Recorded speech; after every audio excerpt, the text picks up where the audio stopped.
جريت لقيت بنتي في ذمة الله. ربنا يرحمها. الحمد لله رب العالمين.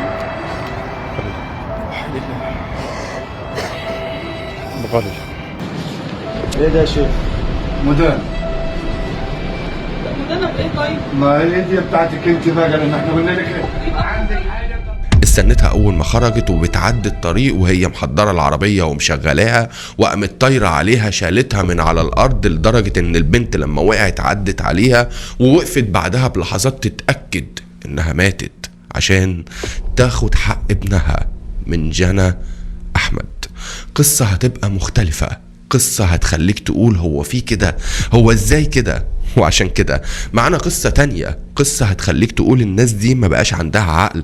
تخيل معايا كده تاخد مراتك اللي انت شاكك فيها، شاكك اللي هي على علاقة بحد، فتاخدها لواحد بيقول على نفسه شيخ عشان يعمل البشعة دي اللي هتقولك مراتك خاينة ولا مراتك ست مظبوطة. ولما تطلع البشعة ولسانها يتلسع، الشيخ يقولك مدانة، وساعتها تطلق مراتك. وما تكفوش، ده الشيخ يستخدم مراتك كنوع من الدعاية، كنوع من اروج لنفسي. لكن اللي حصل بعد كده هو ده اللي محتاجين نقف قدامه. قبل ما ندخل في تفاصيل الحلقة اللي مليانة فيديوهات وتفاصيل تخليك تقول هو احنا فين، حابب كل اللي بيشوفنا صلى على النبي، و5 دقايق من وقتك وسريعا هاخدكم للشروق. في الشروق هناك كان في قصة مع جنى وهي في المدرسة خلال اليوم الدراسي، شدت مع زميل ليها في قلب المدرسة. الشدة أو المشدة اللي ما بينهم مش هتعدي كده، وخصوصا اللي هي اشتكت للمدرسة. فالولد شاف انت ازاي بتشتكيني، فرايح يقول لأمه. فأمه ايه ده، انت ما خدتش حقك منها، انا اللي هجيب لك حقك يا قلب امك. عشان كده خدت العربية بتاعتها وعارفة مواعيد خروجها، واستنت بالعربية مدوراها. اول ما البنت هتيجي تعدي الطريق هعجزها، ومش هعجزها بس، ده انا ممكن ممكن ايه ده، انا هموتها. وده اللي حصل. البنت بتعدي الطريق شالتها من على وش الارض، وكمان حطتها تحت عجل العربية، ووقفت بعدها تتأكد ان المهمة بتاعتها نجحت. وبعدها خدت ابنها ومشيت كأن مفيش حاجة حصلت. وباقي الحكاية عند ابو جنى. كده بنتي كلمتني قالت لي يا بابا انا معايا خلاف مع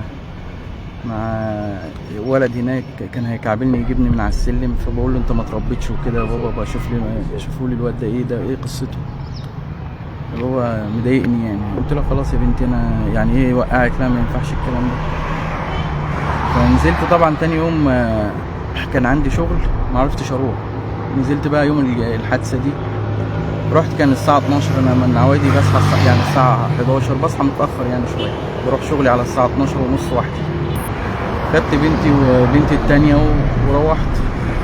مفيش نص ساعة ساعة الا ربع بالكتير يعني. قاعدين لسه دخلت ولادي وقاعدين طبعا لسه هفطر، وقلت اروح الشغل بقى. هي كانت رايحة مع زمايلها الدرس، وبعد الدرس بتروح مع نفسها. دي انا في اولى اعدادي. طيب بنت من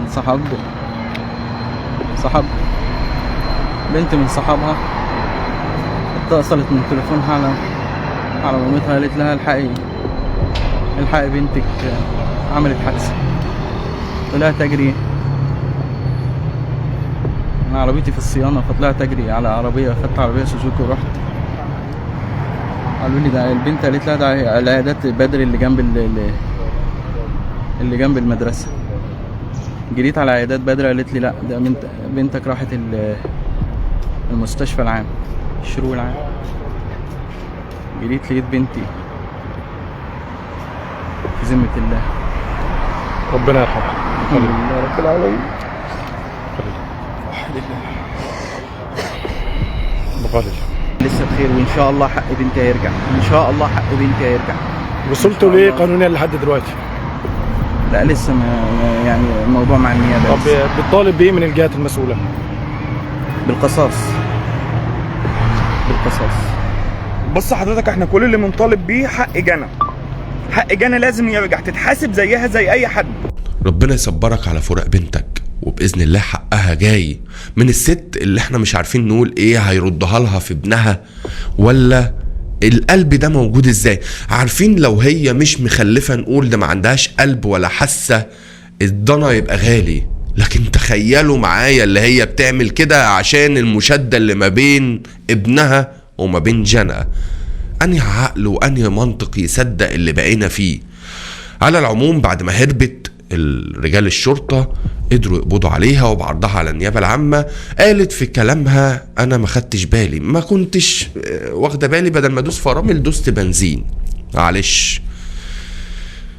النيابة العامة المصرية أمرت بحبسها 4 أيام على ذمة التحقيقات، وتوجه لها تهمة تعمد اللي هي تخلص على جنى في مدينة الشروق في محافظة القاهرة. ربنا يرحمك ويغفر لك، حاجة تحرق الدم وتخليك تقول احنا مش قدام بني ادمين طبيعيين. ومن القصة دي للقصة التانية مش هتختلف كتير، عشان لما نلاقي ان الناس ما بتلجأش للشرطة، ما بتحبش القانون، يبقى الشرطة دي معمولة لمين؟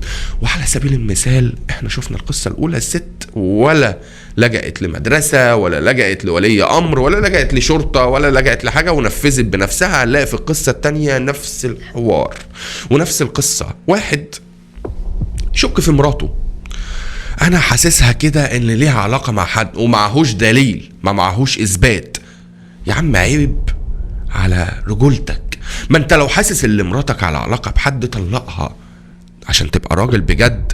لكن تروح تجيب لي واحد يقول على نفسه شيخ وبشعة، ولا موجودة في اسلام ولا موجودة في الدولة بتاعتنا بتعترف بيها. امال الشرطة عملوها لمين؟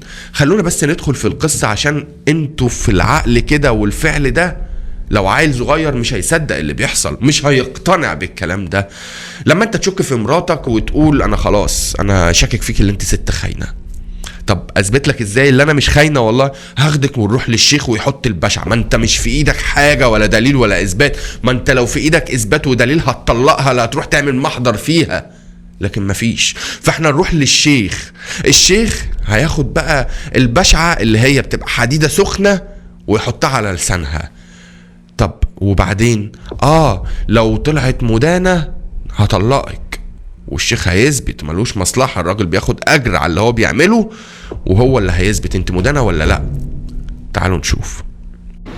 الموضوع الثاني على ان ما فيش بينك وبين اي راجل علاقه ارتباطيه، لا اتكلمت مع حد في التليفون ولا قابلت حد من يوم ما جوزك سافر.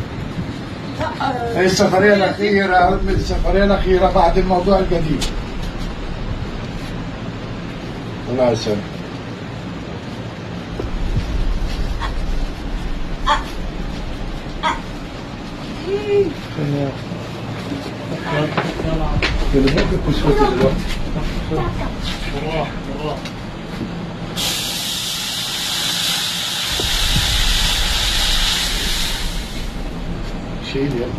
شيل يا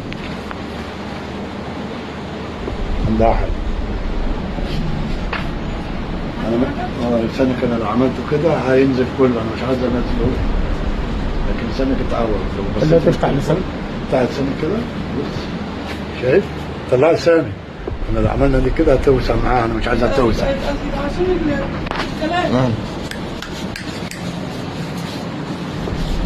ايه ده يا شيخ؟ مدان. مدانة بايه طيب؟ ما هي دي بتاعتك انت بقى، لان احنا قلنا لك عندك حاجه. ده اعلان اللي حضراتكم شفتوه، والست طلعت مدانة واعلن للكل في الفيديو اللي مصوره ومنزله برقم تليفونه عشان اللي عايز حاجة يجيلي.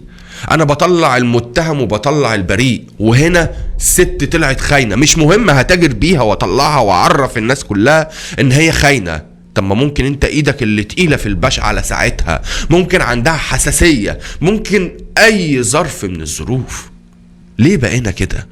وليه بالرغم ان في تكنولوجيا وفي شرطة وفي قوانين نرجع للعصور المتخلفة ونخلي ناس تاكل عيش على قفانا وعلى خراب البيوت؟ ايه اللي بقى يحصل في بلدنا ده؟ وانهي عقلية تقول كده؟ ده لو الناس مش متعلمة هيبقى في عقل ومنطق اكتر من كده.